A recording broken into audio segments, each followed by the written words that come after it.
आपको पहले भी कथा में कहा, वल्लभ कुल की एकादशी करो, भले बकरी जैसे चरो, पर एकादशी करो। बार बार क्यों कहते हैं इस बात के लिए कि आप ज्यादा भूखे रहकर और बहुत शरीर को कष्ट देकर मालूम पड़े शुगर और बीपी ऊंचा नीचा हो जाए और तुम हॉस्पिटल में पड़ी रहो, तो फिर उस व्रत का कोई मूल तत्व रहेगा क्या? नहीं। आत्मा का व्रत मूल है, मन का व्रत मूल है।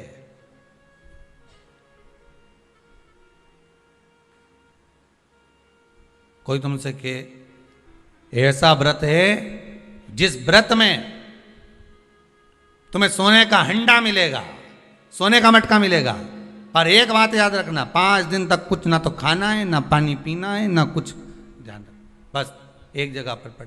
अब ऐसा हंडा पाकर भी क्या करो कि सोने का हंडा तो घर में आए और तुम ऊपर जाओ। अब ऐसा हंडा पाकर भी क्या करोगे? अब मालूम पड़े सोने का हंडा तो आ गया घर के अंदर और तुम चल दिए ऊपर। अब क्या ऊपर से आओगे नीचे खर्च करने के लिए सोने का हंडा का माल? नहीं चाहिए। प्रथम सुख निरोगी काया, द्वितीय सुख घर में माया। ये दूसरे नंबर पर आती है माया। दूसरे नंबर पर आता है धन, संपदा, सत्ता, वैभव, ये दूसरे नंबर पर है। अभी बीच में जब ये कोरोना महामारी का कहर चल रहा था, अब तो थोड़ा बाबा की कृपा है विश्वनाथ की कि आप धीरे धीरे धीरे धीरे कोरोना महामारी धीरे धीरे जा रही। ये शंकर की कृपा मान लो।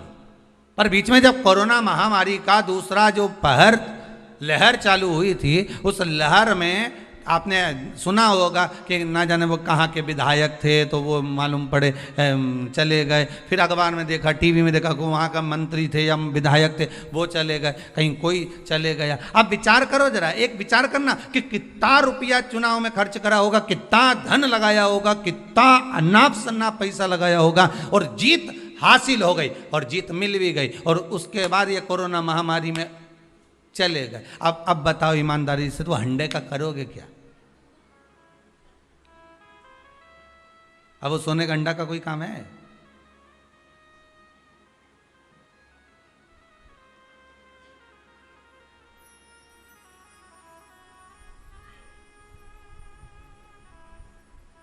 वो एक गीत है ना, वो पहले शादी में चलता था कि सारी की सारी तैयारी रह जाती, मानो उनका एहसान कि यमराज को ना कह दी।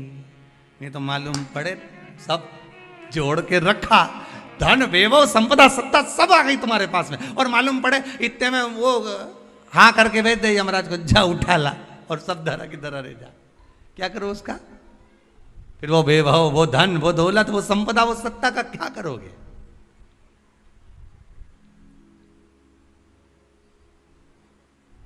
प्रथम सुख है निरोगी काया। आप अगर सुखी हो तो वो सबसे बड़ा हंडा है सोने का। स्वास्थ्य अच्छा है ना आपका? कोरोना महामारी के अंतर्गत बीमार होने के बाद भी, कोरोना महामारी आने के बाद भी, इतनी बड़ी बीमारी ने घेर लिया, हर तरह से आपको निचोड़ लिया, उसके बाद भी अगर भगवान की कृपा से, शंकर की करुणा से, कृपा से, मेरे विश्वनाथ, मेरे कुबेर भंडारी की दया से, मेरे महाकाल राजा, मेरे विश्वनाथ की कृपा से मोहल्ले तक कोरोना आ गया, गली तक पहुंच गया, सोसाइटी तक पहुंच गया, बिल्डिंग में नीचे ऊपर तक पहुंच गया, और तुम्हें भी हो गया, और तुम बच गए। उसके बाद भी बच गए। ना पलंग मिल रहे थे, ना दवाई मिल रही थी, ना इंजेक्शन मिल रहे थे, ना वेंटिलेटर मिल रहा था, ना ऑक्सीजन मिल रहा था। उसके बाद भी अगर तुम बच गए हो तो ये कोई दूसरा बचाने वाला नहीं, तुमने जो भजन किया था, कृपा उस भजन की हो गई, करुणा उस भजन की हो गई, दया उस भजन की हो गई। जो आप बच चुके हो, ये उसकी कृपा से बच गए, ये उसकी कृपा है। वो कहते हैं ना, मनुष्य कर्म करने में तो मनमानी कर सकता है। मनमानी आप कर्म करने में कर सकते हो। मैं तो ये करके रहूंगा, जाओ, क्या कर लोगे? क्या बिगाड़ लोगे मेरा? आप अपना कर्म करने में तो मनमानी कर सकते हो, पर उस कर्म का भोग भोगने में मनमानी कर सकते हो क्या? नहीं। वो तो फिर जो लिख दिया है उसको तो भोगना पड़ेगा। जो कर्म का फल मिल रहा है उसको तो भोगना है, उसमें कोई मनमानी नहीं है भाई। आप यहाँ चॉइस ला सकते हो कि मेरे को ये खाना है, मेरे को ये पहनना है, मुझे ये करना है, पर ऊपर जाने के बाद कोई चॉइस चलेगी क्या? नहीं, मैं तो एसी का रूम में ही सोऊंगा, बेकुंठ में ही सोऊंगा, नहीं जाना मुझे नरक। मैं झगड़ा करके बता दे, जा लड़ ले।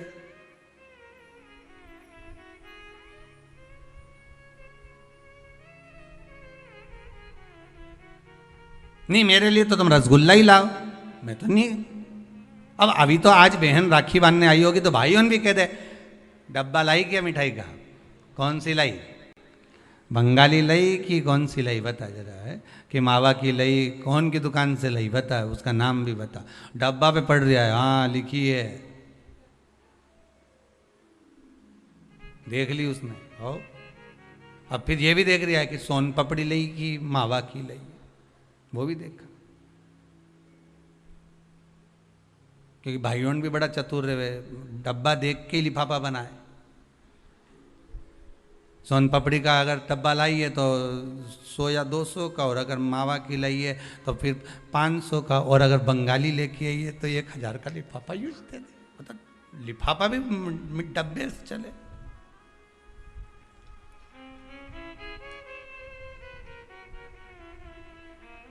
और वो फिर बहन लेके आती है ना, नारियल लाती है, श्रीफल, श्रीफल गोला नहीं, नारियल का सूखा गोला नहीं, क्या लाती है? श्रीफल। गोला तो आजकल फैशन का हो गया, नारियल का गोला तो फैशन है, क्योंकि नारियल लेके जाएंगे, नारियल 10 रुपए का है, भाई को लगना चाहिए कि कोई वीआईपी चीज लाई, इसलिए नारियल का गोला लिया। पर यहाँ कहीं पुराण में कहीं लिखा हो नहीं कि नारियल का गोला दिया था लक्ष्मी जी ने राजा बलि को, या इंद्राणी ने इंद्र को रक्षा सूत्र बांधा था तो उसमें नारियल का गोला दिया था। यहाँ कहीं लिखा हुआ तुम कहीं पढ़ो तो मुझे जरूर भेज देना रहे हो। उसमें श्रीफल, जिसमें जल हो, पानी हो, और पानी वाला फल जब हाथ में देकर रक्षा सूत्र बांधती है बहन, तो भाई का भी घर भरा रहता है और बहन का भी घर भरा रहता है। भाई का भी घर भरा है और बहन का भी। जिसमें जल भरा हो, जिसमें पानी भरा हो, वो श्रीफल होना चाहिए। और गोला रखो, मना नहीं है। तुम्हारा मन कर गया कि गोला लेकर आई हूं कि भाभी 2-4 दिन खा लेगी, छोरा छोरी खा रहे, टोरा टोरी खाएगा, हाँ तो रख दो, तुम मना नहीं है। तुम जो दो तो गोला बाद में दे दो, पर हाथ में जब रक्षा सूत्र बंधे, जब राखी बंधे, तो तुम्हारे हाथ में श्रीफल होना चाहिए, नारियल होना चाहिए। क्यों? पहले की कथा में आप स्मरण करेंगे, जो हमने मुंबई में स्कंद पुराण वाची थी, उसमें वर्णन किया था। श्रीफल कार्तिकेय बाबा का प्रतीक है, श्रीफल संत का प्रतीक है, स्कंद का प्रतीक है। आप नारियल का गोला दो, 50 बार दो, 10-10, 20-20 गोले दे दो, 50-50 गोले दे दो, मना नहीं है, हैं 2-4-8 झोला भर के दे दो, हम वो भी मना नहीं करे, 1 बोरा भर के दे दो, उसका मना नहीं। पर श्रीफल की मूलता है, यहाँ नारियल का जो श्रीफल है उसकी मूलता है। और कितनी सुंदर बात है, नारियल जो बहन भाई को देती है, श्रीफल हाथ भरा हुआ रखती है, भाई को बहन जब श्रीफल देती है तो भाई वही श्रीफल अपनी बहन को कुछ दक्षिणा अर्थात कुछ रुपया रखकर, कुछ भेंट रखकर, कुछ स्वरूप रखकर, जब बहन इतनी दूर से आई वही श्रीफल भाई फिर बहन को दे देता है, ये ले तू ले जा, तू रख ले। पर बहन उस श्रीफल को लेकर नहीं जाती है। बहन क्या कहती है, नहीं नहीं तुझे रखना पड़ेगा, तू रख। तो 2 चीज में से जब श्रीफल भाई भेंट रख कर देता है अपनी बहन को, तो बहन श्रीफल वहीं भाई के घर छोड़ देती है, भेंट का कुछ भाग लेकर चल देती है। ये बहन का प्रभाव। रक्षा सूत्र को लोगों ने बिगाड़ दिया। आज के जमाने में तो रक्षाबंधन का भी महत्व लोग नहीं जानते कि कैसे रक्षा सूत्र बनना चाहिए, कैसे रक्षाबंधन होना चाहिए। उसका भी विशेष महत्व होता है भाई, उसकी भी मूलता होती है। और एक बात कहूंगा आज रक्षाबंधन पर, आपको अच्छी लगे तो आप स्वीकार करना, ना लगे तो आप छोड़ देना। वैसे भी सीहोर वाला महाराज ताड़ी तड़ी बोले ही बोले है, उसमें क्या दिक्कत? तो बोलने में तो कोई पीछे हटूंगा नहीं। एक निवेदन आप सबसे करूंगा, आपको अच्छा लगे अपने जीवन में उतारिएगा, ना लगे कोई बात नहीं, छोड़ दीजिएगा, पर उतारना जरूर। बहन से प्रॉपर्टी के चक्कर में कितना भी झगड़ा चल रहा हो, बहन का भाई से एक मकान के चक्कर में कितना भी झगड़ा चल रहा हो, संपदा के चक्कर में कितना भी झगड़ा चल रहा हो, तो भी निवेदन करूंगा, बहन और भाई तुम खूब लड़ो प्रॉपर्टी और जमीन के लिए, पर रक्षाबंधन के दिन कम से कम एक दूसरे के नहीं भी जाओ तो फोन लगाकर जीजी और बहन भाई से, भाई बहन से एक बार तो बात कर लो, क्योंकि धन अपनी जगह रह जाएगा साहब, वहां धन नहीं जाने वाला, आपका व्यवहार जाने वाला है, आपका प्रेम जाने वाला। माना उसने कुछ भी करा हो, अदालत में केस लगा दिया हो, 25 केस चल रहे हो अदालत में, 50 बार तुम्हें पेशी पर जाना पड़ रहा हो, 50 बार झगड़े हो गए, 50 बार तलवार लेकर खड़े हो गए, डंडे लेकर खड़े हो गए, एक दूसरे को मारने को तैयार हो गए, पर निवेदन है, एक माता के गर्भ से तुम जन्मे हो, कम से कम उस माता के दूध का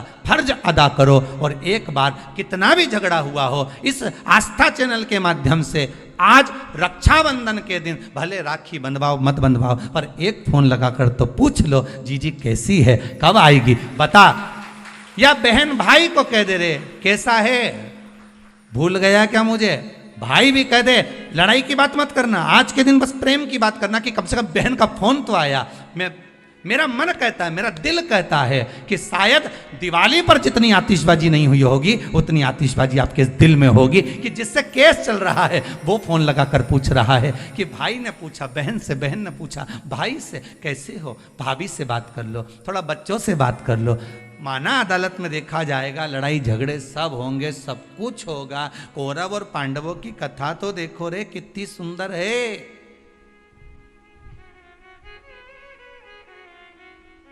कितनी सुंदर है।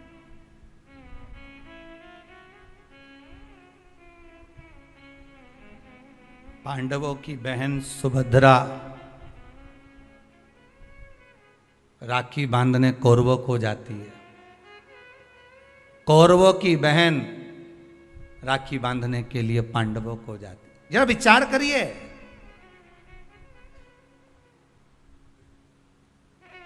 क्या युद्ध के मैदान में लड़े नहीं, क्या युद्ध के मैदान में मरे नहीं, युद्ध अपनी जगह पर है,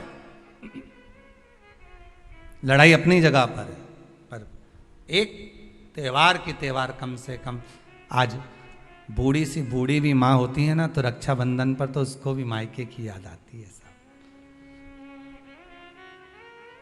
क्यों नहीं जाती वो, क्योंकि ये घर कौन देखे, बहुवन सब चली गई तो उसको तो देखना है ना।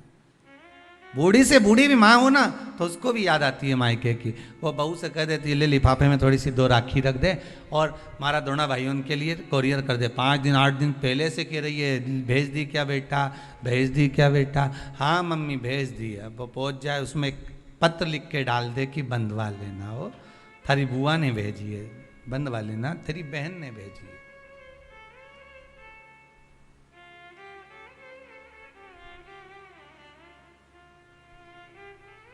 झगड़ा अपनी जगह पर चलने दो साहब, लड़ाई अपनी जगह पर चलने दो साहब,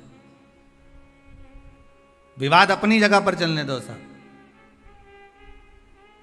पर इस दिल को, इस मन को एक बार तो लेकर जाओ, मत जाओ तुम राखी बंधवाने, मत जाओ तुम राखी बांधने, पर फोन तो लगा लो, एक बार तो दिल से कह सकते हो कि कैसी हो, भले कितना झगड़ा, कितना लड़ाई, कितना विवाद क्यों ना हो, अच्छा लगे तो आप अपने पास रखना, बुरा लगे तो छोड़ देना, हो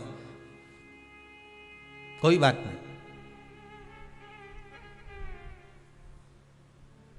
और दोनों के मन में ये बात भी नहीं आना चाहिए जब फोन लगाएं तो, कि समझौते के लिए लगाया होगा या धन के लिए लगाया होगा, ये भी मन में भाव मत लेकर आना, वो तो इसलिए लगाया है कि सीवर वाला महाराज बोला है,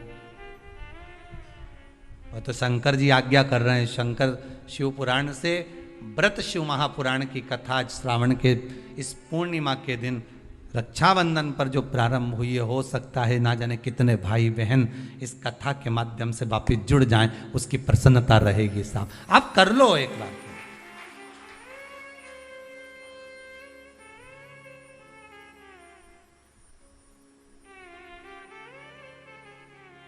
कर लो एक बार। और टालना मत ही, तुम तो अभी कथा चलते चलते में कर लो रे, कहीं दिक्कत नहीं, कथा अपनी चलती रहेगी। तुम तो एक बार फोन लगा के बोल दो जीजी कैसी है बस, और जीजी बोल दे भाई कैसा। जिसके यहाँ झगड़ा हो प्रेम, बस एक बार फोन लगा के बस, कथा होती रहेगी, ये तो चलेगी 2 बजे से 5 बजे तक, तुम इसकी चिंता मत करो। तुम तो लगा लो, आज अपन त्योहार ही मना ले आज अच्छा से, तुम तो लगाई।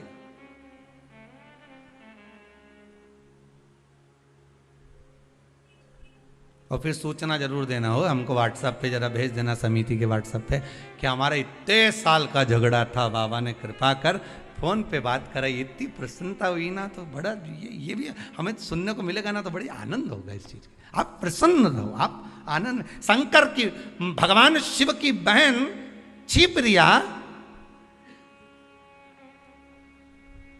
पूरी दुनिया की सबसे बड़ी राखी वही बनती है, उज्जैन के महाकाल को। पूरी दुनिया की सबसे बड़ी राखी उज्जैन के महाकाल को ही बनती है। और कैसी थी माता छिप्रिया, जरा उठा के चरित्र तो देखो छिप्रिया माता का। क्या करती थी, भाभी भोजन बना के रखती है, नंदी को खिला के चली जाती। पार्वती जी भोजन बनाती और ननंद आती और बना हुआ भोजन उठाए सारा, जैसे ही भाभी गई बाहर बर्तन मांजने, और छिप्रिया ने उठाया भोजन नंदी को खिला दिया, ले नंदी जल्दी से। और नंदी नहीं दिखे तो भृंगी तू खा ले, श्रृंगी तू खा ले। अच्छा चतुर भी इतने थे ये नंदी भृंगी श्रृंगी, कि खाने के बाद डब्बा कम मांझ के रख देते तो पता ही नहीं चलता था भोजन करके।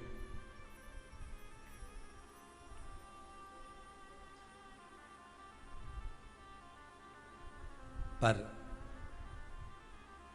भाभी की कितनी बारंबार परीक्षा माता छिप्रिया ने ली। माता छिप्रिया ने कितनी बार छिप्रिया ने परीक्षा ली है, भगवान शिव की भी और साथ में भाभी की भी, पार्वती मैया की।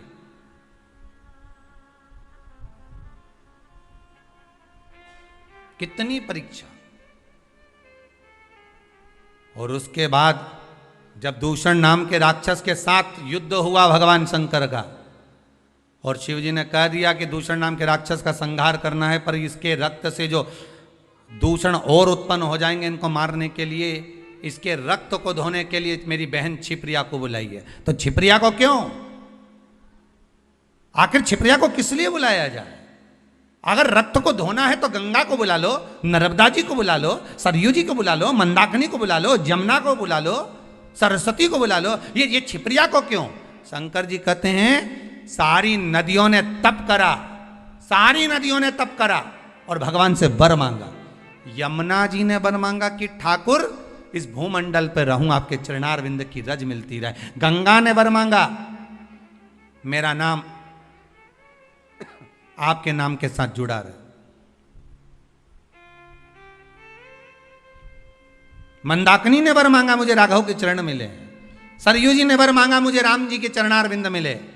राम अगर अपने प्राणों को भी त्यागे तो मेरे जल में ही त्यागे, ये सरयू जी ने मांगा। पर केवल एक नदी ऐसी है, नर्मदा जी ने भी मांगा मेरा कंकर संकर बन जाए। केवल एक नदी ऐसी है जिस नदी ने 33 कोटि देवताओं से कुछ नहीं मांगा, और वो नदी नहीं शंकर जी की बहन। शंकर जी क्या मांगते तुमसे? भोलेनाथ जी ने कभी तुमसे कुछ मांगा कि मेरे यहाँ 1 किलो मिठाई का डब्बा लेके आओ रे? शंकर जी कभी बोले कि मेरे यहाँ तुम ये लेके आना, ने सोना लाना, ने चांदी लाना, ने अंबारी लाना, ना ये लाना? शंकर जी तो कहे तुम आ जाओ, 1 लोटा पानी हो तो चढ़ा जाओ, दूध हो तो दूध, दही हो तो दही, नहीं मिले तो बेलपत्र, बेलपत्र भी नहीं ला सको तो मेरी उठा के मुझ पे चढ़ा दो, और इतना भी नहीं ला सकते तो 3 बार ताली बजा दो। ये भी नहीं कर सकते तो शिखर का दर्शन कर लो, ये भी नहीं कर सकते तो मंदिर के सामने से निकल जा। बस इतना तो कर सकते हो, नहीं गाड़ी ली भुड़ भुड़ करें देखता हुआ निकल जाए, बस उतने में समझ जाए बहुत है। अरे जिससे स्नेह होता है ना, जिससे प्रेम होता है, मेरे शंकर को अगर आप स्नेह करते हो, प्रेम करते हो, शिव के प्रति समर्पित हो, शंकर के प्रति आपका वात्सल्य, आपकी करुणता, आपका आनंद शिव से अगर जुड़ा हुआ है, तो मात्र गाड़ी लेकर भी निकल गए तो वो देख लेगा कि गया है अभी यहां से हो, और तुमने देख लिया बैठा है महादेव अभी अंदर, उतना ही बहुत है।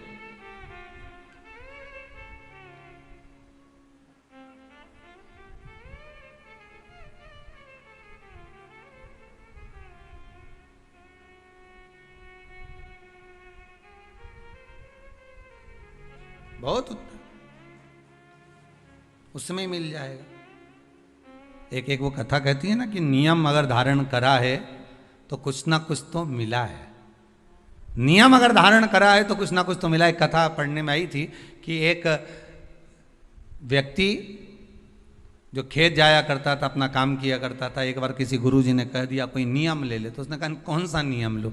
अरे कुछ नियम ले ले या व्रत कर ले। तो क्या व्रत तो मेरे से बने नहीं, काम इतना खेत मेरे, कोई व्रत बने? तो एक व्रत ऐसा धारण कर ले कि नियम ले ले कोई ऐसा कि भगवान का दर्शन करूंगा, ये करूंगा, वो करूंगा, गंगा का स्नान करूंगा, कोई तो नियम ले। उसने कहा अच्छा एक नियम ले लूँ। तो क्या हाँ कौन सा? तो क्या मेरे पास में कुमार रहता, बिल्कुल घर लगा लगाए, उसका मुंडा देख लूँ सुबह सुबह, बस एक बार, दिन भर में 24 घंटे में एक बार देख लूंगा, नियम पूरा। हाँ ये नियम ले ले, पर उसके बाद ही तो भोजन करेगा। हाँ ठीक है, मैं कुमार का मुंह देखूंगा तब भोजन करूंगा। उसने नियम ले लिया, पास की पास तो रहता ही है, कर लेंगे। ऐसा नियम धारण करा, ऐसा करा, पत्नी के लिए रोटी खा लो, पति अब भी आया, छत पे चढ़ा, कुमार का मुंह देखा, भोजन करा तुरंत। पत्नी के लो भोजन कर लो, रोज का नियम। वो चढ़े देखिए, अब आज 2 साल हो गए नियम बने, पत्नी के लिए भोजन कर लो, पति बोला अब भी आया, और ऊपर गया देखने तो कुमार ही गायब था। तो क्या आज कहाँ चले गए ये? तो इसके घर चले गया, घर जाके आवाज लगाया, जैसी आवाज लगाया तो वो तो दिखा ही नहीं, उसकी पत्नी निकल के आई। क्या हो गया? पति कहाँ है तुम्हारा? क्या वो तो मिट्टी लेने गए। तो मिट्टी तो वो इतने दिन की लेके आते थे हमेशा, और रोज तो दोपहर में जाते थे, आज इतनी जल्दी कैसे चले गए? पता नहीं कहाँ गए, पता नहीं। वो ढूंढता ढूंढता ढूंढता ढूंढता चले गए सीधे वन में, जहां पर वो मिट्टी खोद रहा था, और कुमार जहां मिट्टी निकाल रहा था, ये वहीं पहुंचा। जैसे कुमार ने फिर मिट्टी को खोदा, उसके अंदर से एक सोने का हंडा निकला। हंडा जैसे ही निकला, कुमार खुश हो गया, ये गया, और जाते से ही इसने इसका मुंह देखा कुम्हार का। देखते से इसको तो इतनी भूख लग रही थी, ने जम के चिल्लाया देख लिया, और जो बोला देख लिया, और भागते भागते गया। कुमार ने सोचा हंडा देख लिया। अब कुमार वो हंडे को छुपा के कपड़े में इसके हाथ दौड़ दौड़ कर जाए, अरे रुक तो जा, अरे रुक तो जा, मैं दे रहा हूं, रुक तो जा।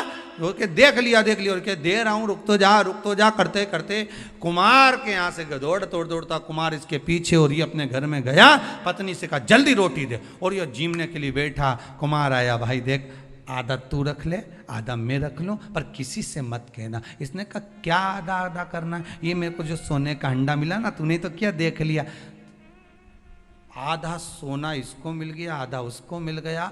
वो व्यक्ति खेत पर जो काम करने वाला था, वो गुरुजी के पास गया, गुरुदेव आपने कहा था एक नियम बना लो, अगर वो नियम भी अगर तुमने बना लिया तो भगवान कहीं से भी दे देता है, देता जरूर है, पर नियम तो बनाओ, कोई एक नियम तो धारण करो। एक नियम बनाओगे ना तो भगवान दे देगा, पक्का है, पर बनाओ तो।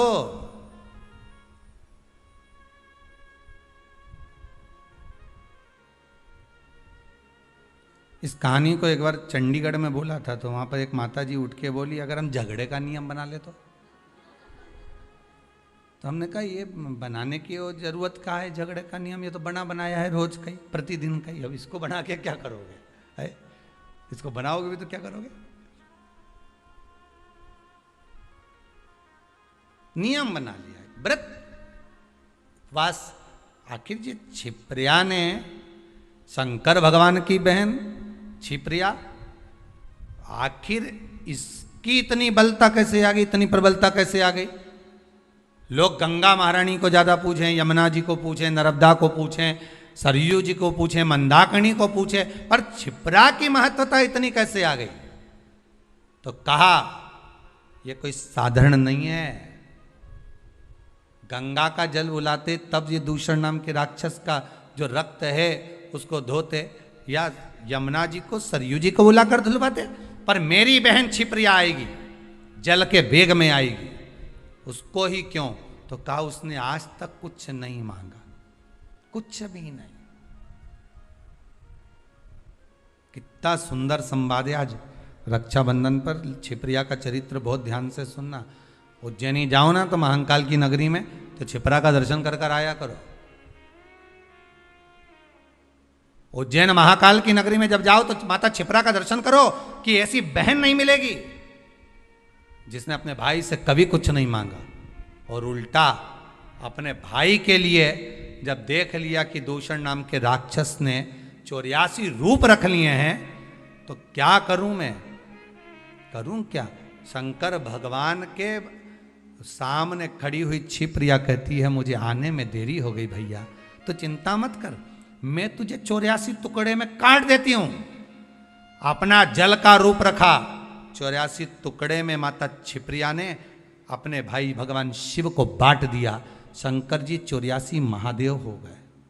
पूरी दुनिया में केवल एक उज्जैनी ऐसी है जहां पर 84 महादेव हैं। पूरी दुनिया में केवल एक भूमि उज्जैनी नगरी, महाकाल की नगरी ऐसी है जहां पर 84 महादेव विराजमान है, और वो भी माता छिपरा की देन। छिपरिया, मैं तेरे को 84 रूप दे देती हूं भैया, 84 रूप देती हूं तेरे को, तो चिंता मत कर, जा और जाकर दूषण नाम के राक्षस का संहार करो। प्रभु भगवान शिव ने 84 रूप रखे और दूषण नाम के राक्षस का संहार करा। ये बहन होती है जो भाई से कुछ मांगती नहीं है।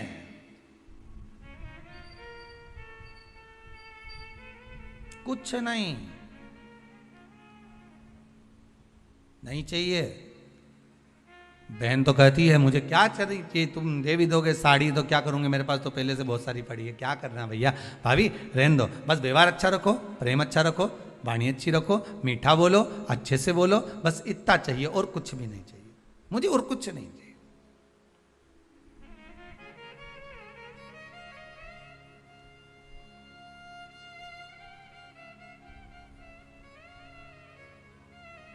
बहुत निवेदन है, बहुत निवेदन। रक्षाबंधन के आज के इस भाव को पहचानिएगा जरूर। लेन देन से कुछ नहीं होता, लेना और देना तो अपनी जगह पर होता है, लेन देन से कोई मतलब नहीं, मतलब है केवल प्रेम से, केवल इसमें।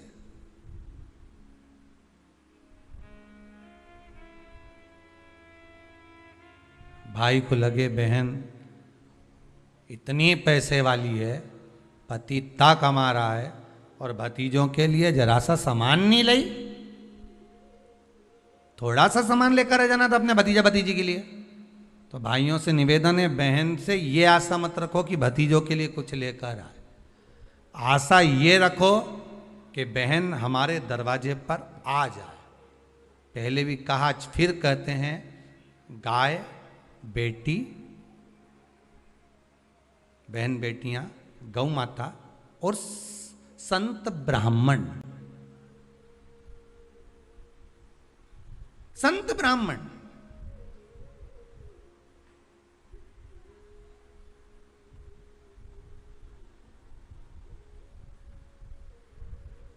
गाय बेटी और संत ब्राह्मण, ये तीनों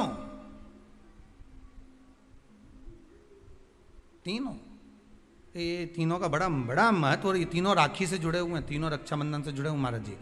आज के दिन बहन तो भाई को राखी बांधती है, अपनी जगह पर है, पर आपने कथा में सुना होगा इंद्राणी ने भी इंद्र को रक्षा सूत्र बांधा था गुरुदेव के कहने पर कि ये रक्षा सूत्र बांध कर भेजिए इंद्र को। तो इंद्राणी कहती है मैं धर्म पत्नी हूं उनकी। तो क्या हुआ, आप रक्षा सूत्र बांधिए। अगर धर्म पत्नी रक्षा सूत्र नहीं बांध सकती तो यहां शास्त्र कहता है इंद्राणी ने इंद्र को युद्ध में विजय होने के लिए दिया था, रक्षा सूत्र बांधा था, स्वयं गुरु खड़े हुए। शास्त्र कहता है आज के दिन अगर बहन बेटी आए ना आए, या रक्षा सूत्र आपके हाथ में बंधा हो ना बंधा हो, या आपकी दुकान में, व्यापार में, गल्लक में, कांटे में, तोल कांटे में, आदि आदि की जगह पर रक्षा सूत्र ना बंधा हो, तो किसी ब्राह्मण को फोन लगाकर बोलिए, ब्राह्मण को बुलाइए और ब्राह्मण से कहिए कि आकर हमारी दुकान में आप रक्षा सूत्र बांध दीजिए। गाय, ब्राह्मण, साधु, संत और बहन बेटी, ये तीन काल का हरण करती है, इसलिए इन तीनों की महत्वता। जब ये राखी जो बनती है ना, ये रक्षा सूत्र जो तुमने बांधा है, ये मोली जो बांधते हैं, कलेवा जो बांधते हैं, ये रक्षा सूत्र बहुत दिन तक जब बंधा रहता है, बंधा रहता है, बंधा रहता है, पूरा समय 8 महीने, 9 महीने, 6 महीने, 4 महीने, 3 महीने, जितना भी आप लोग बांध कर रखते हैं, जितना भी 8 दिन, 15 दिन, 20 दिन, जब तक आप बांध कर रखते हैं, उसके बाद में इसको खोलने के बाद कहाँ डाला जाता है?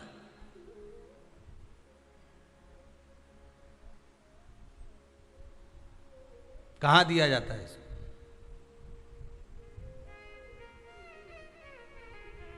वो रक्षा सूत्र को कहाँ डाला जाता है? तो कहते हैं जिस स्थान पर गाय को बांधा जाता है, जिस स्थान पर गाय को बांधा जाता है, उस स्थान पर इस रक्षा सूत्र को ले जाकर एक और किसी भी खूंटे से गाय के, या गाय का जो ग्वाड़ा होता है, गाय जहाँ बंधती है, उस स्थान पर कोई कील लगी हो, कोई खूंटा लगा हो, उससे इस रक्षा सूत्र को खोलकर बाद में बांध दिया जाता, वहां रख दिया जाता। क्यों, किस लिए रखते हैं, क्यों जोड़ा गया इसको हिंदू धर्म में? रक्षा सूत्र को गाय से क्यों जोड़ा गया? उसका कारण केवल इतना है कि गौ माता, जब तक आपने रक्षा सूत्र बांधा, इसके बाद रक्षा सूत्र आपने अगर गौ माता के उस ग्वाड़े में कहीं ले जाकर बांध दिया है, दे दिया है, रख दिया है, 33 कोटि देवता गौ माता के भीतर विराजमान होते हैं, 33 कोटि देवता गौ माता के भीतर रहते हैं। और केवल ये जो ये गाय जहां बंधती है, गौशाला जो होती है ना, गाय जहाँ बनती है, जहाँ पर गौ माता निवास करती है, हम तो कहते हैं लोग वृंदावन किससे मिलने जाते हैं? जम के बोलिए जरा, भगवान कृष्ण से, ठीक है? और भगवान कृष्ण किसको चराने जाते हैं? गौ माता। मतलब तुम कृष्ण जी के पीछे और कृष्ण जी गौ माता के पीछे। क्यों? तो उसका सीधा सीधा प्रसंग है कि गाय के ग्वाड़े में, गाय के उस आंगन में, गौशाला आदि में जहां गाय बनती है, उस जगह पर अगर आपने रक्षा सूत्र बाद में बांधने के बाद 8-15 दिन, महीने भर, 2 महीने, 4 महीने, 6 महीने, 8 महीने के बाद में आपने वहां बांध दिया, रख दिया, तो जिसके हाथ में बंधा होता है उसकी रक्षा स्वयं गौ माता में विराजमान 33 कोटि देवता करते हैं। उसकी रक्षा का सूत्र फिर वो संभालते हैं, फिर वो आपके नहीं, फिर वो संभाले। कोई बड़ा काल आ रहा है, कोई बड़ा एक्सीडेंट होने वाला है, कोई ग्रह बेकार हो गया, उसको फिर संभालेगा कौन? वही गौ माता। गाय, बेटी और संत, ब्राह्मण, साधु, सन्यासी, तपस्वी, साधक, उपासक, ये संभाल लेते, ये संभाल। एक नियम ले लो, कोई भी एक साधना, एक व्रत करो, मना नहीं, पर शरीर से नहीं। कहा इसको नरक क्यों भेज रहे हो? इसने क्या कर दिया ऐसा नरक भेजना पड़ रहा है? क्यों भेज रहे हो? किस लिए भेज रहे हो? कारण क्या है? क्या? तो कहा कारण केवल एक ही है, शरीर। केवल एक कारण है, शरीर से तो कुछ नहीं करा, पर मन विचलित हो गया, मन चला गया। और जब मन विचलित हो जाता है, तुम हाथ से, शरीर से भले कुछ करो ना करो, यहां तक शिव पुराण की कथा कहती है कि मंदिर में जाकर आप लोटा भर के पानी भी नहीं चढ़ाओ और मन से कह दो कि आज मैं भगवान शंकर को हृदय से, मन से, भाव से, आज मैं शिव को गंगा का जल चढ़ा रहा हूं, आज मैं शंकर भगवान को छिपरा का जल समर्पित कर रहा हूं, आज मैं नर्मदा जी का जल चढ़ा रहा हूं, आज मैं सरयू जी का जल चढ़ा रहा हूं, मन से कह दिया आपने, भगवान ने उसको स्वीकार कर लिया और आपको पुण्य भी मिल गया। हम तो आप लोगों से ये भी कहेंगे, अगर आप आस्था चैनल पर कथा सुन रहे हो, भाव से श्रवण कर रहे हो, व्रत शिव महापुराण की कथा को सुन रहे हो, तो एक बात अपने भीतर उतार कर रखना, आप कुबेरेश्वर धाम नहीं आ सकते क्योंकि अभी लॉकडाउन चल रहा है, नहीं आना, पर घर में बैठकर आप मन से तो कुबेरेश्वर धाम जा सकते हो कि कथा चल रही होगी, मैं कथा सुन लेता हूँ वहाँ बैठकर, वहीं बैठा हूँ कथा का रस स्वादन कर रहा हूँ, आनंद से सुन रहा हूँ, बाबा उसका भी पुण्य तुम्हारे खाते में दे देगा, बाबा उसका भी पुण्य देगा। जीवन को संवारने का एक तरीका है, एक सुख है। शरीर नहीं ले जाना है। उपवास में, व्रत में हमें शरीर नहीं ले जाना है। उपवास में, व्रत में हमें क्या ले जाना है? मन। इस मन को ले जाओ तुम, तब साधना।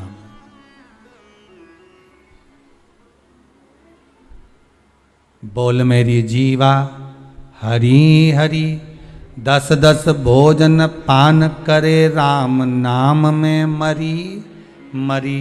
बोल मेरी जीवा, अभी भी नहीं बोली हरि हरि। ये इस शरीर को अगर रोक रहे हो कि हाँ ये नहीं खाना है, वो नहीं खाएगा, वो नहीं खाएगा। आप कह दो कि मेरे को आज भोजन नहीं करना है, मन, शरीर नहीं करेगा पर मन तो दौड़ेगा ना। व्रत में मन मूल है। इसको नरक क्यों भेज रहे हो? देव ऋषि नारद ने पूछा कि नरक भेजने का कारण क्या? ना तो इसने पाप करा, ना छल करा, ना बेईमानी करी, ना कपट करा, ना कोई चीज चुराई, ना किसी का धन खाया, ना वैभव खाया, फिर नरक क्यों? तो कहा नरक इसलिए भेजा जा रहा है कि मन से गलत सोच रहा था। बहुत सुंदर बात है भाई, आपसे भी कहेंगे, अच्छा लगे ठीक है, वो आपकी मर्जी, पर मन से भी पाप मत करो।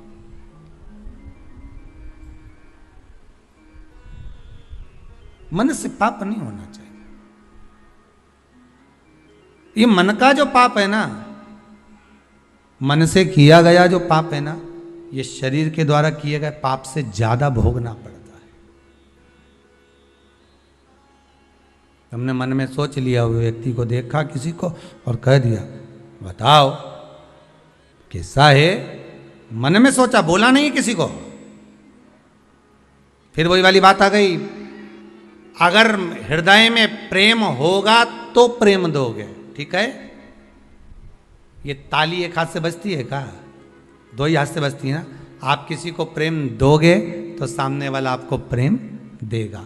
आप स्नेह दोगे, स्नेह मिलेगा। आप अपने भीतर कपट रखोगे, छल रखोगे, बेईमानी रखोगे, प्रपंच रखोगे, तो वो भी वही देगा आपको। आप किसी से कोई बात छुपा रहे हो, आप किसी से कोई बात छुपा रहे हो और सामने वाले से आप चाहते हो कि ये मुझे सब कुछ बता दे, तो वो भी तो छुपाएगा।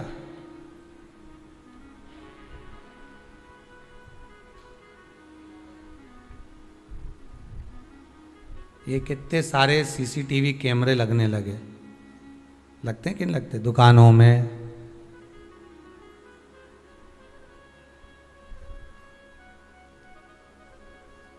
घरों में। जितने लोग आस्था पर कथा सुन रहे हो ना, आपके भी मोहल्ले में लगे होंगे, दुकानों में लगे होंगे, घरों में लगे होंगे, रोड पे लगे होंगे। कितने कैमरे लगे, ये सबसे बाद में लगे हैं, सबसे बाद में। ये कैमरे तक कब पहुंचे हम, आप और हम सीसीटीवी कैमरे तक कब पहुंचे हैं? जब मनुष्य का मनुष्य से विश्वास खत्म हो जाता है, मनुष्य का मनुष्य से विश्वास टूट जाता है, तब जाकर घरों में दरवाजे लगाए जाते हैं। नहीं तो पहले के जमाने में तो पर्दे से काम चल जाता था, पर्दे लगाते थे। क्या खत्म हुआ? जम के बोलो जरा, विश्वास।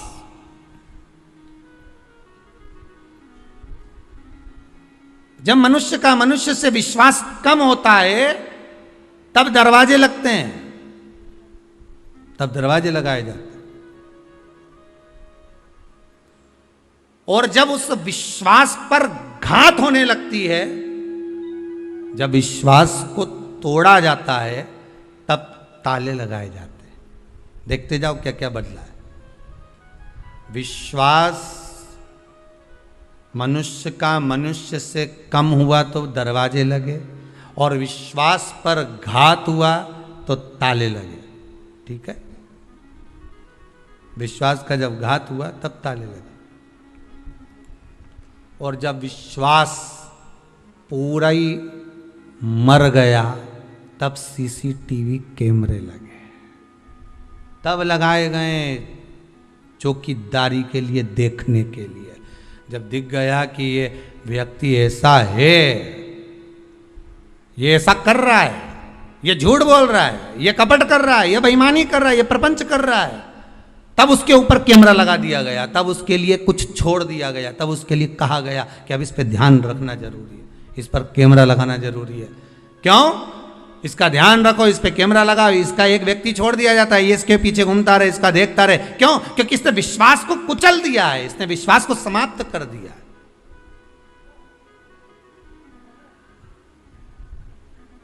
विश्वास मनुष्य का मनुष्य पर कम हुआ तो दरवाजे हुए, घात हुई तो ताले लगे, और जब विश्वास पूरा ही कुचल गया तब जाकर कैमरे लगे। ये कोई ऐसे ही नहीं लगा दिए गए कैमरे। कैमरे लगाने में तुम समझना, कोई होंगे ऐसे जो आपस में विश्वास तोड़ दिए होंगे, तब तो किसी ने तुम्हारे ऊपर निगाह रखी, तब तो तुम्हारे ऊपर चौकीदारी लगी, तब तो किसी ने किसी व्यक्ति को तुम्हारे लिए छोड़ा होगा कि भाई इसने विश्वास को कुचल दिया है, झूठ पर, कपट पर, छल पर, बेईमानी पर, झूठ पर विश्वास को कुचला है, इसलिए कैमरा लगा, इसलिए किसी को छोड़ दिया गया कि अब ध्यान रखो। विश्वास कुचला गया। और निवेदन है, फिर कहूंगा, इस व्यासपीठ से निवेदन कर सकता हूं कि विष दे दो किसी को चलेगा, पर विश्वासघात मत करिए किसी के साथ। विश्वासघात, झूठ ना बोलिए, असत्य ना बोलिए। यहां तो शिव महापुराण की कथा कहती है, सत्यम शिवम सुंदरम। आपको अच्छा लगे भोजन, पेट भर कर पाइए, बहुत प्रेम से पाइए, पर झूठा ना कहिए। असत्यता का व्यवहार श्रेष्ठ नहीं होता शंकर के।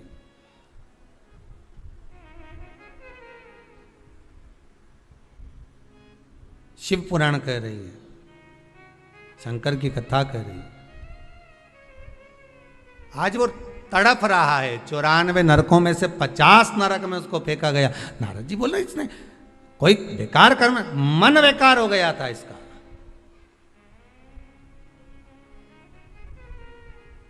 जब व्यक्ति का मन बेकार होता है तभी वो गलत कर्म कर पाता है।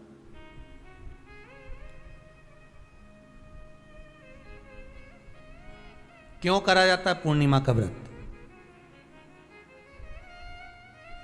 पूर्णिमा का व्रत करने का कारण क्या है बताइए? आप इतने सालों से कर रही हो, कई माताएं कर रही होंगी पूर्णिमा का व्रत। एक समय फलाहार करती हैं, एक समय भोजन करती हैं। भोजन में खीर का होना जरूरी होता है पूर्णिमा के व्रत में, दूध की सामग्री होना जरूरी होती है पूर्णिमा के व्रत में। 12 महीने की पूर्णिमा करो, मना नहीं है। और पूर्णिमा उठाने का भी समय होता है चैत्री। चैत्र के महीने की जो पूर्णिमा होती है, चैत्री पूर्णिमा पहली पूर्णिमा मानी जाती है, इसलिए चैत्री पूर्णिमा को सिद्ध पूर्णिमा कहते, कार्य सिद्धात्री पूर्णिमा कहते, सिद्ध करने वाले। मनोरथी पूर्णिमा कहते हैं।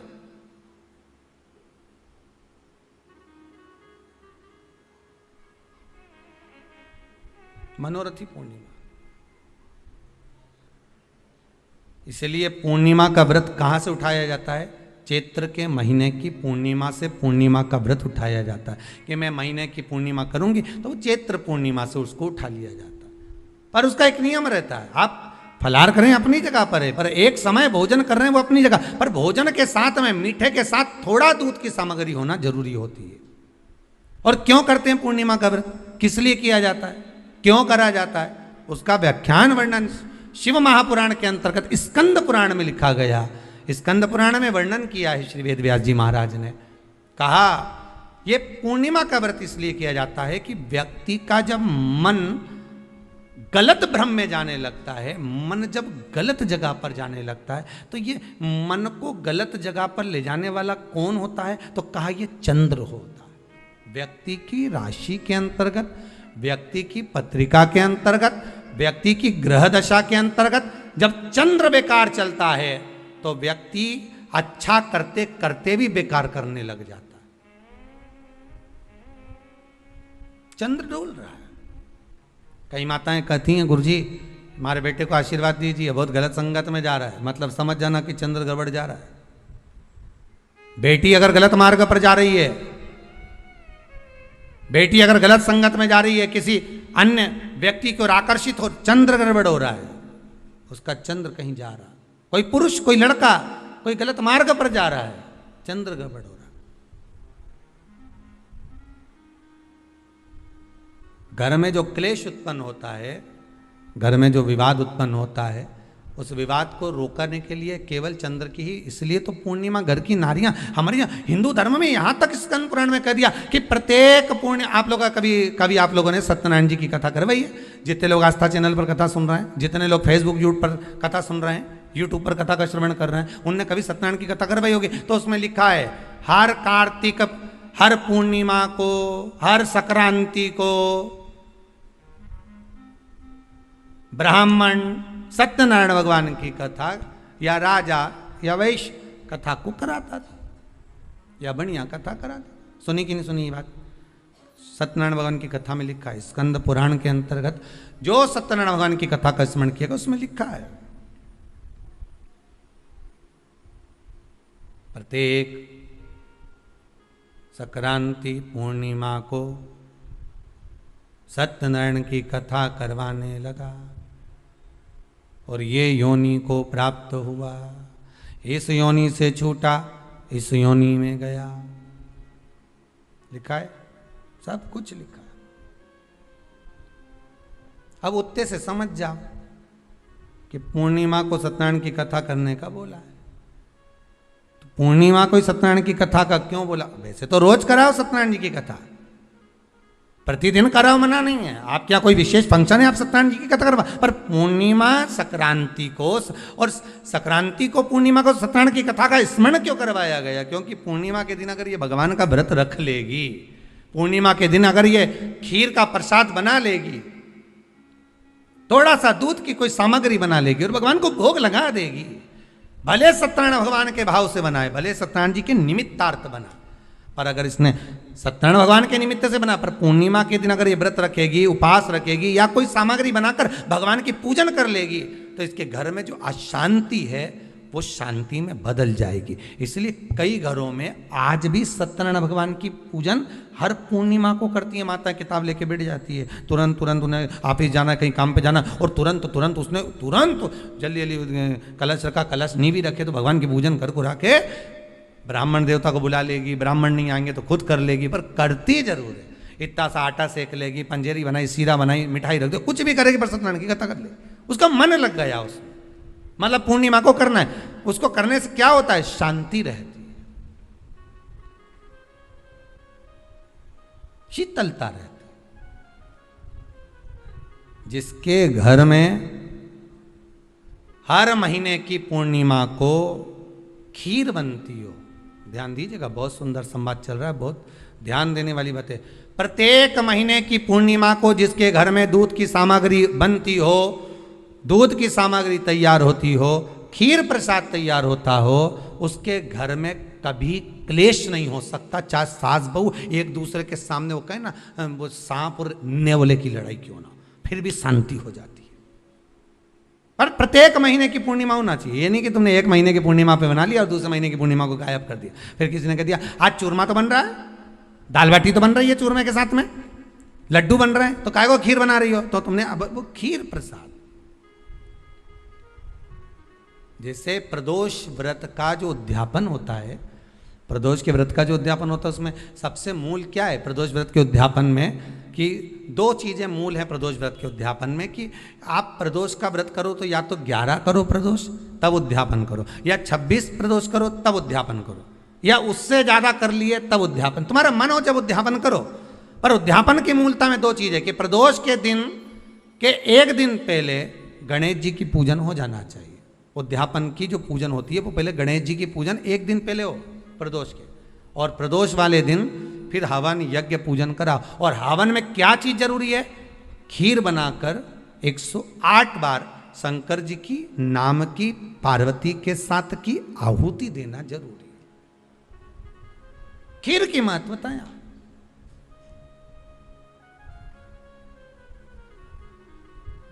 चलो और सहज भाषा में समझिए, और सरल भाषा। जिस समय पर भगवान औघड़दानी में रत्रकालदर्शी में कैलाशी शंभु का आवाहन चंद्रदेव ने करा, कब? जब ससुर ने श्राप दे दिया कि काया का रोग होगा, काया छिन्न होने लगी, टपक टपक कर गिरने लगी, काया नीचे गिर रही, चंद्र रोने लगे, आंखों से अश्रु बह रहा है, आंखों से आंसू बह रहा। किसके पास जाऊं मैं? तब देवऋषि नारद का स्मरण किया। देवऋषि नारद को याद किया चंद्रदेव ने कि मेरी काया क्षीण हो गई। नारद जी आए, आकर उपदेश दिया देवऋषि नारद ने, क्यों ना आप शिव की आराधना कर लो।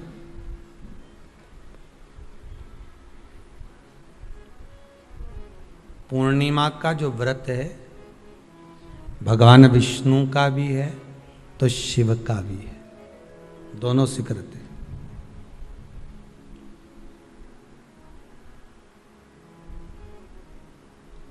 दोनों स्वीकृत है।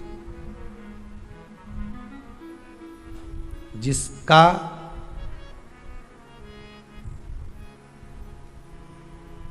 चंद्र आपकी पत्रिका में, आपकी राशि में, आपके स्वरूप में, हर व्यक्ति के संपूर्ण शरीर के अंदर 33 कोटि देवता विराजमान है। अलग अलग इंद्रियों पर अलग अलग देवताओं का निवास है। कभी मौका मिले तो अच्छे से उसको समझना। पूरे शरीर में अलग अलग इंद्रिय पर अलग अलग देवता। जिस व्यक्ति को रात्रि में, जैसे ही रात हो या दिन हो, भोजन करने के 15 मिनट के बाद ही नींद की झपकी आ जाए, समझ लेना चंद्र कमजोर पड़ गया, चंद्र गड़बड़ हो गया। बहुत ध्यान सुनिएगा जरा। पूर्णिमा का व्रत किसके लिए है वो भी ध्यान से दीजिए। शायद आपने कभी सुना ना सुना, पर अच्छे से सुन लोगे ना ये व्रत कथा, बार बार नहीं मिलने वाली। फिर इसके बाद तो तुम भले वो फिर फेसबुक यूट्यूब पर बाद में निकाल के भले सुनते रहना, पर सुन लो पूर्णिमा के व्रत का महत्व पूरा। एक, भोजन के बाद जब नशे जैसा माहौल हो जाए, आपको बिल्कुल कोई छेड़े ही नहीं, सोई नींद आए, जब लग जाए कि अब तो 2 क्षण सोना ही पड़ेगा, नेत्र कितना ही जगाओ तो भी नहीं माने, फिर तो बिन पिए नशा हो जाता है, जो बोले भोले गाता। तो ये जब ये चंद्र अपना प्रभाव दिखाता है तो भोजन के बाद आपको डुबा देता है। ठीक है,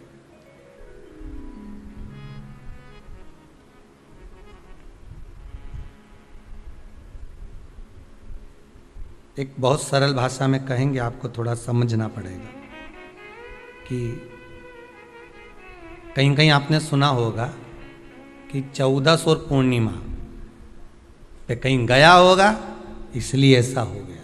बोले सुना है कि नहीं सुना? 14 पूर्णिमा पे कहीं गया होगा या 14 पूर्णिमा पे कहीं गई होगी तो ऐसा हो गया। क्यों कहते हैं, उसका कारण क्या है? आखिर बात 1400 पूर्णिमा को क्यों लोगों ने बदनाम कर दिया कि 14 पूर्णिमा पे कहीं गई होगी तो बाल खोल के गई होगी, या ऐसा करा होगा तो वैसा करा होगा तो ऐसा हो गया, या ये चीज़ इसके साथ में ऐसा हो गया, या एक्सीडेंट हो गया, या ये चीज़। कारण क्या होता है? क्यों पूर्णिमा और अमावस्या के समय पर ही ज़्यादा एक्सीडेंट के योग बनते हैं? क्यों पूर्णिमा अमावस्या के अंतर्गत ही ज़्यादा कष्ट के योग बनते हैं, बीमारी को पनपने के कारण क्या होता है, उसका क्रम क्या है, कारण क्या है? उसका एक कारण है आपके चंद्र की महत्वता घट जाना। जब चंद्र की महत्वता घटती है तब जाकर शरीर में कहीं ना कहीं रोग की मात्रा बढ़ जाती है। रोग अपना प्रभाव चंद्र के कारण दिखाना प्रारंभ, पर मन में बेचैनी नहीं हो, बेचैनी रहे, नींद नहीं आ रही है, कुछ मन में ऐसा लग रहा है कि कुछ होने वाला है, मन में स्थिरता नहीं आ रही, समझ लेना कि चंद्र गड़बड़ हो गया है। अब इस चंद्र को साधना है तो शिव तत्व में जाना पड़ेगा। फिर कुछ मत करिए, पूर्णिमा का व्रत चालू कर दीजिए। क्या करना है? केवल पूर्णिमा का व्रत चालू कर दो। और कितना प्रभाव है पूर्णिमा के व्रत का?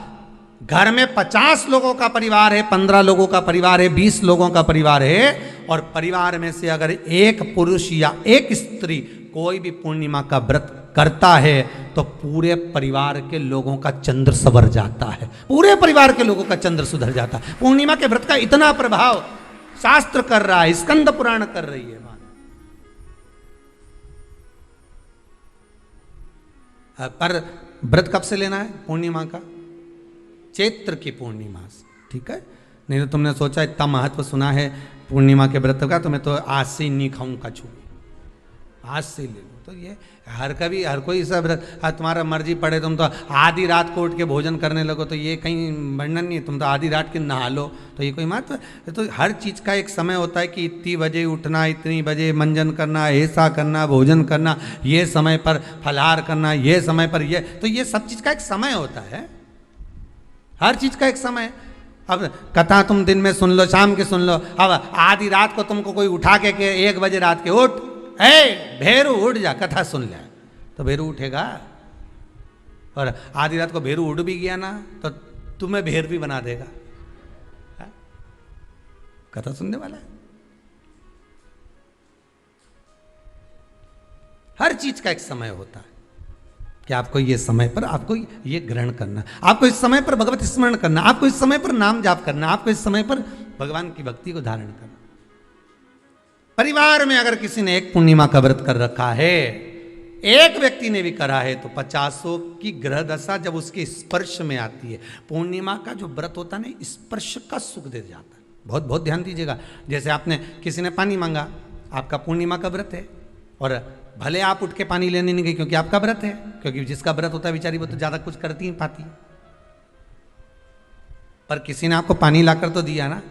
अब पानी लाकर जिस व्यक्ति ने दिया उसका स्पर्श तो हुआ ना। ये अभी गई थी ना दूसरी लहर कोरोना महामारी, इसको देख लो, इसको टच किया, इससे टच होकर उस पर गया, उससे टच होकर उस पर गया, तो ये कोरोना महामारी। अब जब ये कोरोना महामारी टच करने से फैल सकती है तो व्रत का पुण्य टच करने से क्यों नहीं बढ़ सकता? विचार करिएगा जरा, उसका भी तो पुण्य। अब आपने किसी को जल दिया, जिसका व्रत था उसको जल दिया। और सरल भाषा में समझ लो, कभी मथुरा वृंदावन गए हो आप लोग? अगर मथुरा वृंदावन गए होगे, उज्जैनी गए होगे, काशी गए होगे, कहीं तीर्थ में गए होगे, या कभी कुबेरेश्वर धाम कभी आप लोग आएंगे जाएंगे, कभी आपको ज्ञात होगा, तो कभी आप लोग दर्शन करेंगे कि जब भोजन प्रसाद होता है तो लोग उसको बांटने के लिए देते हैं कि कोई आया है तो उसको कुछ प्रसाद मिल जाए, भंडारे की प्रसादी मिल जाए। तो भंडारे की प्रसादी जब वो खाता है उसका स्पर्श होता है, स्पर्श होता है तो जिसने भोजन किया उसका पुण्य जो दे रहा होता है उसके खाते में चले जाता है।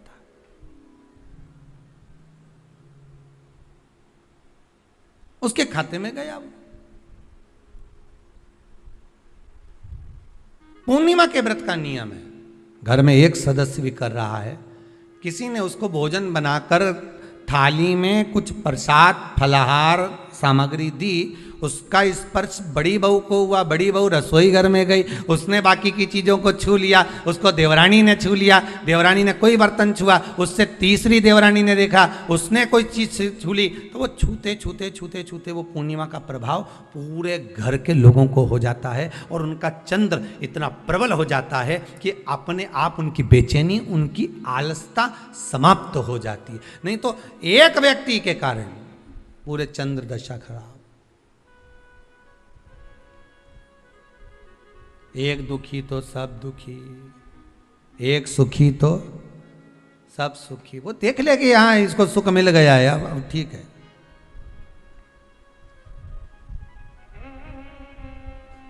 जब बेचैनी लगे, 14 और पूर्णिमा आए और आपको लगे बेचैनी बहुत ज़्यादा है, मेरे को थोड़ा बेचैनी, ना जाने क्यों ऐसा होता है कि 14 पूर्णिमा आई और मेरे को बेचैनी, तो समझ लेना कि चंद्र गड़बड़ है। फिर क्या करना है, एक व्रत घर का कोई भी सदस्य पूर्णिमा का प्रारंभ कर दे। ज़्यादा नहीं करो तो थोड़ी करो, पर करो व्रत।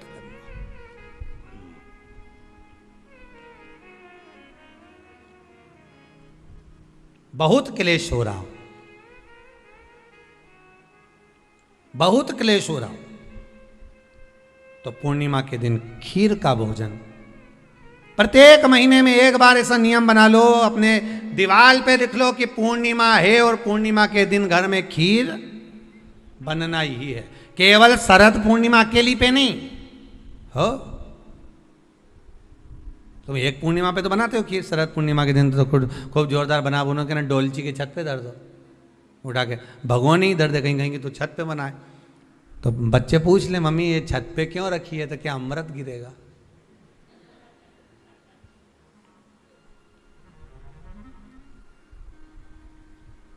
अब बोलो जम के जरा, क्या गिरेगा, अमृत गिरेगा। अच्छा, अब शिव महापुराण की कथा स्कंद पुराण तो कहती है, पूर्णिमा के महत्व को जो दर्शाया जाता है कि शरद पूर्णिमा के दिन चंद्र में से अमृत तत्व गिरता है, गिरता है।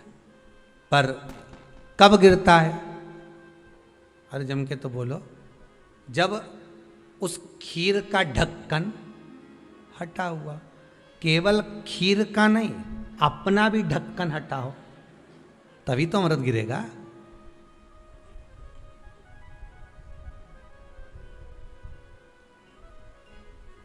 अब दिमाग में तो ढक्कन बंद है, खीर रख दी छत पे, भगवान मन में सोच रहे कि देवताओं को अमृत कब मिला था, जब उन्होंने मेरा नाम पुकारा था, केवल खीर बना के नहीं धरी थी कि छत पे खीर धर दो और अमृत आ जाएगा। नहीं नहीं, खीर के पास बैठकर थोड़ी देर बैठकर हरे राम कहो सीताराम कहो, सीताराम कहो राजा राम कहो, कुछ भजन तो गाओ। और तुमने तो नीचे से बना के छोरा कर दे दी, धरिया ऊपर छत पे, और छत पे ले जाके खीर धर दी और खीर रखी तो मम्मी ने क्या केवल ढक्कन लगा के रखना, बिल्ली खा जाएगी, तो उसमें ढक्कन केवल खीर में नहीं लगाया, अपनी बुद्धि में भी लगा लिया। अरे स्कंद पुराण की कथा कहती है जब पूर्णिमा के दिन तुम खीर बना रहे हो, अगर शरद पूर्णिमा के दिन खीर बना रहे हो तो प्रयास करना कि थोड़ी देर बैठकर राम नाम, कृष्ण नाम, शिव नाम, भगवान की भक्ति का 2-5 भजन तो हो जाए। अब दिमाग में लगा ढक्कन, खीर में भी लगा दो ढक्कन, अमृत कहां से झड़ेगा। भगवान भी सोचे, ना राम नाम लीनो तूने भरी जवानी में, तो डूब के मर जा रे चुल्लू भर पानी में। अब भगवत भजन करे या नहीं, और क्या कि अमृत झड़ेगा।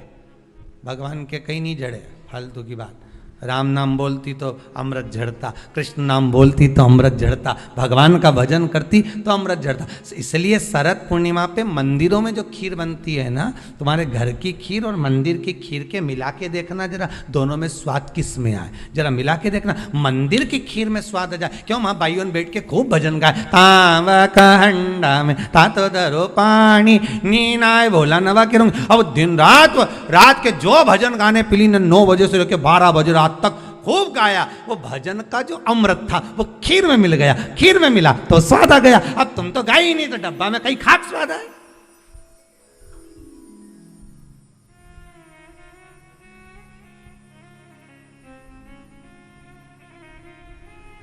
अब रात्रि को छोरा से क्या, जा खीर उठाना नीचे, जो खीर लेके आया ने खा के देखी तो ये खीर तो फटी गई, अब खीर ही फट गई। छोरा से 2 धर के दिया, कर तो ढाक के नहीं आया था, नहीं ढाक के आया, तो इसमें तो मैंने वो चिरौंजी डाली थी, दाग चिरौंजी, पर ये बिजली का कीड़ा होने और डाली थी दाग चिरौंजी, आ गए हम अभी। उस समय पे बिजली का कीड़ा बहुत चले, शरद पूर्णिमा के टाइम पे काला वाला। और एक ही आ जाए नहीं तो पूरा इलायची का स्वाद दे जाए। अब डाली थी दाग फिरोजी, आ गया वह कीड़ा बिजली का। राम अब छोरा को कूट रही, अब उसको कूटने से क्या हो? ये तो उसी में का हाल नहीं हो गया। एक बच्चा घर आ गया दौड़ के, माता जी ने पूछा क्यों तू वापिस घर क्यों आ गया? स्कूल नहीं जा सकता था? स्कूल में बैठने का कहा था ना तेरे को, क्लास में बैठने का कहा था तेरे को, तो घर में क्या कर रहा है कि नहीं जाना मेरे को स्कूल? तो क्यों नहीं जाना? नहीं जाऊंगा, नहीं जाऊंगा। तो छोरा से तू जाए क्यों नहीं?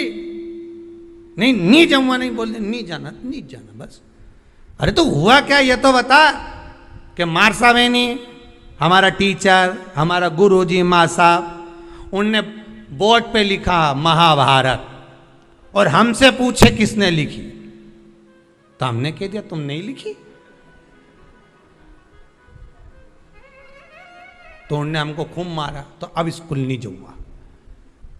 जब मार साहब खुद लिख रिया है, इतना बच्चा के सामने लिखा, बोर्ड पे लिखा महाभारत, और हमसे पूछा किसने लिखी महाभारत, तो हमने कह दिया तुम नहीं लिखी।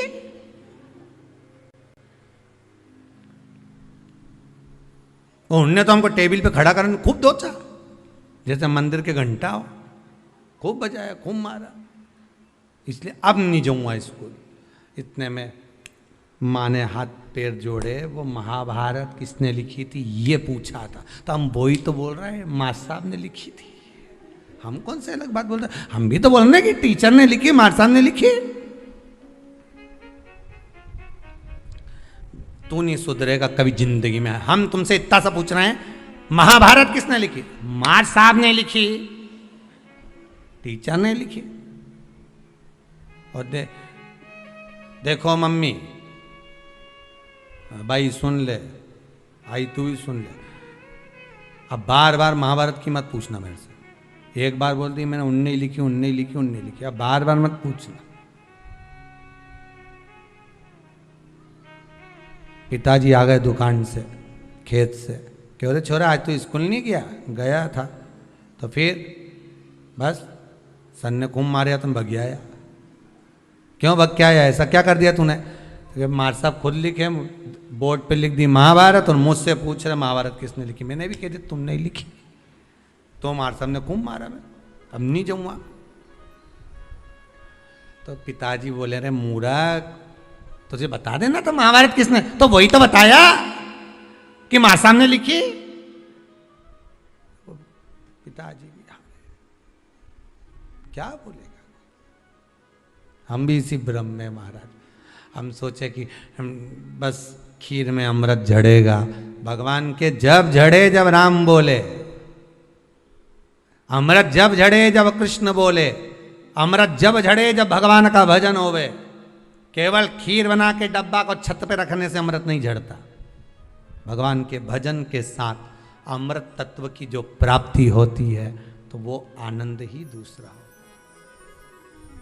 किसी ने भजन में गाया है, आपने सुना होगा, अमृत है हरि नाम प्रभु का, अमृत है हरि नाम प्रभु का, इसे छोड़ विष पीना क्या, हरि नाम नहीं तो जीना क्या, प्रभु नाम नहीं तो जीना क्या। ये अमृत तत्व भगवान की भक्ति का होना चाहिए। ये अमृत तत्व परमात्मा के भाव का, निर्मलता के भाव का होना चाहिए। तो स्वाद। मेरा निवेदन है, अगर तुम्हारे घर में अशांति ज्यादा होती है, क्लेश बड़ा ज्यादा होता है, आप पूर्णिमा का व्रत करें ना करें, पर पूर्णिमा को खीर प्रसाद घर में अवश्य बना।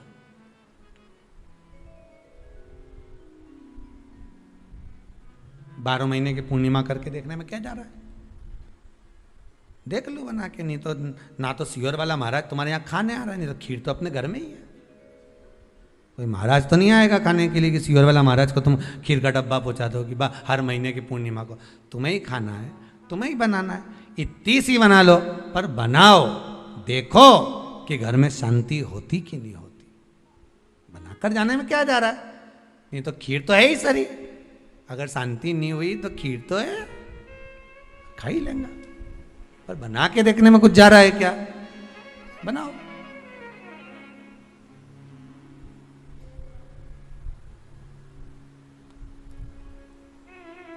उसकी महत्वता को जानना है। ये जो हवन में, यज्ञ में खीर की जो आहुतियां छूटती हैं, ये इसका महत्व बहुत है महाराज। आप समझें ना समझें वो आपकी जगह पर आपके यहां जब विद्वान ब्राह्मण, कोई विद्वान ब्राह्मण आपके यहां जब यज्ञ कराने आए, हवन कराने आए, वास्तु पूजन कराने आए, जब माता रानी का हवन किसी भी रूप का यज्ञ कराने के लिए आए और वो खीर की आहुतियां जब छुड़वाए, तो आप पूछना कि खीर की आहुति का फल कितना, प्रताप फल कितना। पूरे यज्ञ में वो खीर की आहुतियां लक्ष्मी के लिए जो दी जाती है, वो लक्ष्मी की वृद्धि कर देती।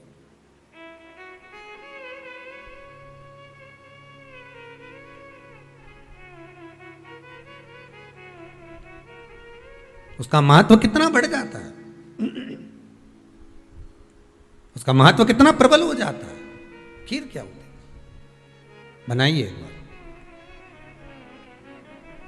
पूर्णिमा के व्रत का महत्व चंद्र से, और जिसके यहां क्लेश हो, कोई व्यक्ति मीठा बोलकर आपसे स्नेहवश, प्रेम बढ़ाकर, स्नेह बढ़ाकर, आपसे प्रेम वात्सल्यता करुणा स्नेह बढ़ाकर जब आपसे कुछ धन लेकर चले गया हो, और अब आप उससे मांग रहे हो, आप उससे लेना चाहते हो, और फोन कर रहे हो, मिलने जा रहे हो कि मेरा पैसा दे दे भैया, और वो प्रेम खत्म कर चुका है, स्नेह खत्म कर चुका है, धन नहीं दे रहा, वहां पर भी ये पूर्णिमा का व्रत काम करता।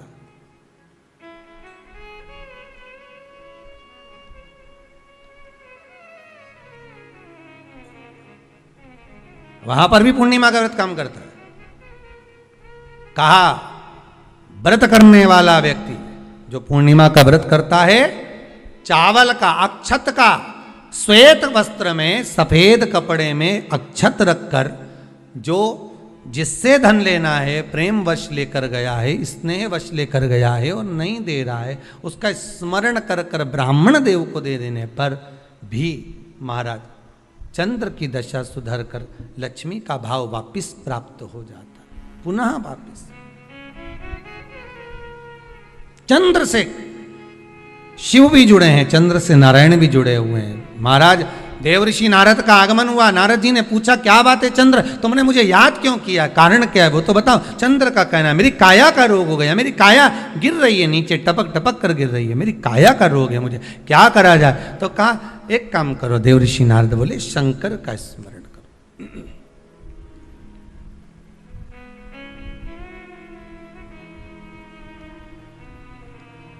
शिव का स्मरण कर लीजिए। चंद्रदेव ने पूछा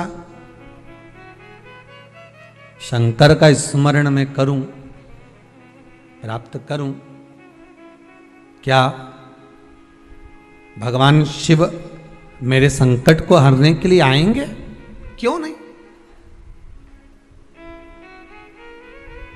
चंद्र के मन में थोड़ा संशय है, क्या शिव आएंगे मेरा संशय हरने के लिए? हाँ, क्यों नहीं आएंगे। तो देवऋषि नारद के सामने एक संशय और पैदा कर दिया चंद्रदेव ने। बात ऐसी है कि मैं, दक्ष प्रजापति मेरे ससुर हैं जी, और बोलिए शंकर भगवान के ससुर भी बोलो दक्ष प्रजापति हैं, सती इनको भी आई है, तो 60 कन्याएं चंद्रदेव के पास में भी गई।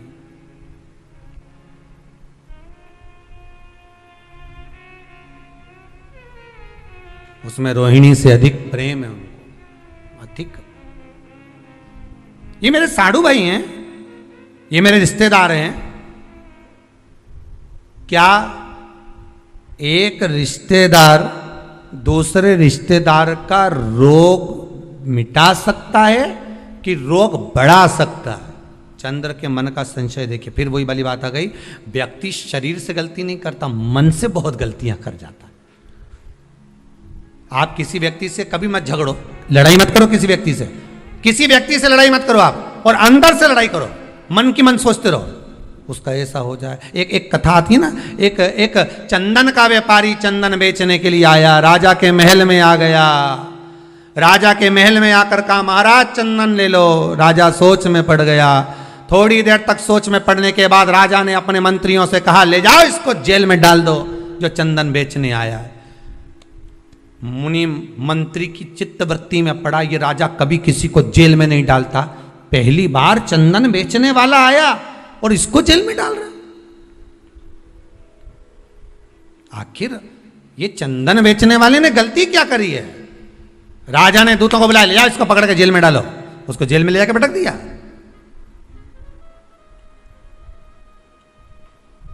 डाल दो इसको जेल के अंदर, डाल दो।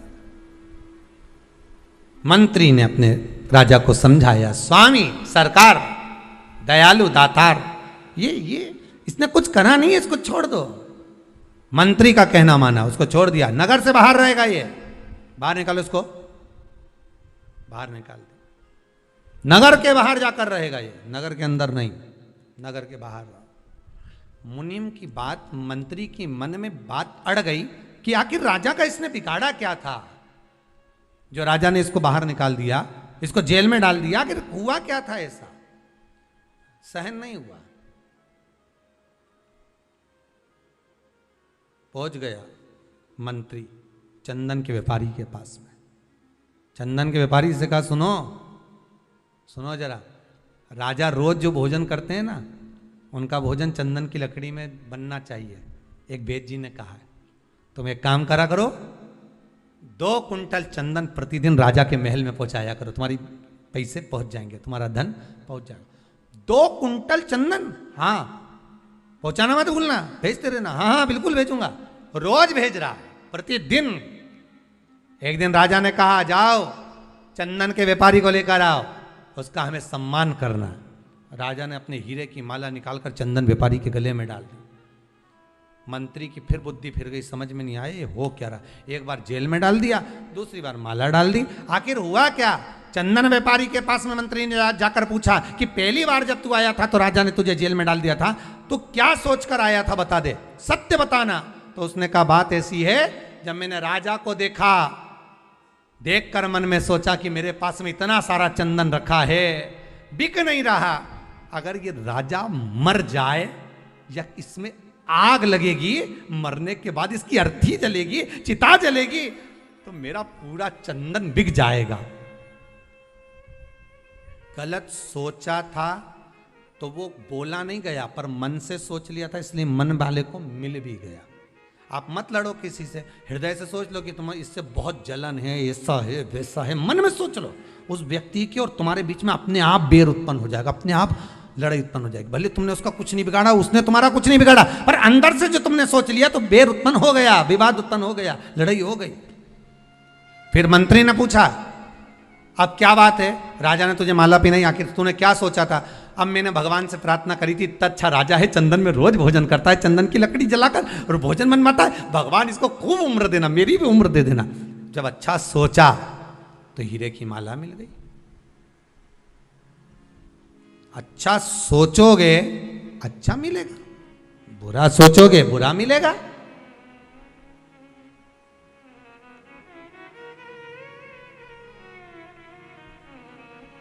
दुनिया के लोग सोचें कि अपशब्द कहने के बाद, किसी को ताना देने के बाद, किसी को गाली देने के बाद, किसी के लिए अपशब्द बोलने के बाद, किसी की निंदा करने के बाद, किसी के लिए कुछ कहने के बाद आप बच जाओगे। ना ना ना ना, वो मिलेगा प्राप्त नहीं।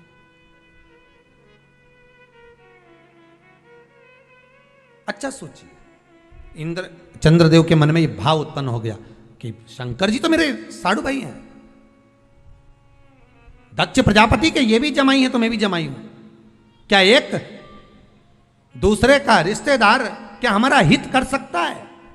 शिव महापुराण की कथा कहती है यही हमारे भीतर का भेद है। अच्छा सोचोगे तो रिश्तेदार क्या, पड़ोस में रहने वाला भी तुम्हारा हित कर जाएगा, नहीं तो घर में रहने वाला भी तुमको चोट कर कर चला जाएगा। दिल से अगर निभाओगे, दिखावे से नहीं, शरीर से नहीं, केवल मन से निभाने का प्रयास करिए। आप प्रेम देने का प्रयास तो करो, प्रेम मिलना प्रारंभ हो जाएगा साहब। आप करुणा देने का प्रयास तो करो, करुणा मिलना प्रारंभ हो जाएगा जी। आप देख क्या रहे हो? देव ऋषि नारद उसी समय पर प्रकट हो गए। देव ऋषि नारद ने कहा, अरे चंद्र, मन को सुधार, मन को, शिव तेरे दरवाजे पर आएगा। ये विश्वास रख, अगर मन तूने शंकर के चरणों में लगाया है तो शंकर भी कैलाश छोड़कर तेरे पास सोमनाथ में आया है। स्वयं शिव सोमेश्वर बनकर प्रकट हो गए। चंद्र की काया का रोग मिट गया, चंद्र की काया का रोग समाप्त हो गया। चंद्र ने विचार कर लिया कि जो भगवत भक्ति में मन से जुड़ेगा मैं उसके मनोरथ पूर्ण करूंगा। मन चित्त वृत्ति, उपवास करो, उपास करो तो मना नहीं है, पर उपास शरीर से नहीं होना चाहिए, उपास मन से होना चाहिए। आप उपास नहीं भी करेंगे ना और मन लगा लिया ना, आज धर्म पत्नी का आज हरतालिका तीज का व्रत है, आज पत्नी का चतुर्थी का व्रत है, आज पत्नी का छठ का व्रत है, और आपने मन लगा लिया कि आज छठ का व्रत है, आज भूखी रहेगी। भले आप भोजन कर रहे हो पर मन में सोच लिया ना, उसको भूखा देखकर भी आपके मन में भाव उत्पन्न हो गया कि भूखी है, ये भोजन नहीं कर रही है, इसके मन के लिए, तो आपका मन अगर उसके प्रति भाव उत्पन्न हो रहा है, आपका भाव उसकी ओर जा रहा है, तो उसके व्रत का पुण्य आपके खाते में जा रहा है, पुण्य जा रहा है आपके खाते।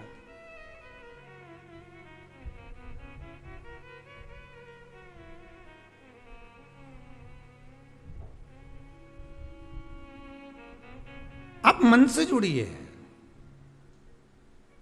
ये व्रत जो शिव महापुराण की कथा चल रही है, शंकर की कथा का जो अनुमोदन कर रहा है, उससे मन से जुड़ना है हमको। हमें जानना है कि व्रत की महत्वता कैसे प्रकट होगी, हमें व्रत कैसे लगेगा। पूर्णिमा का व्रत करो, पर चैत्र के पूर्णिमा से प्रारंभ करो।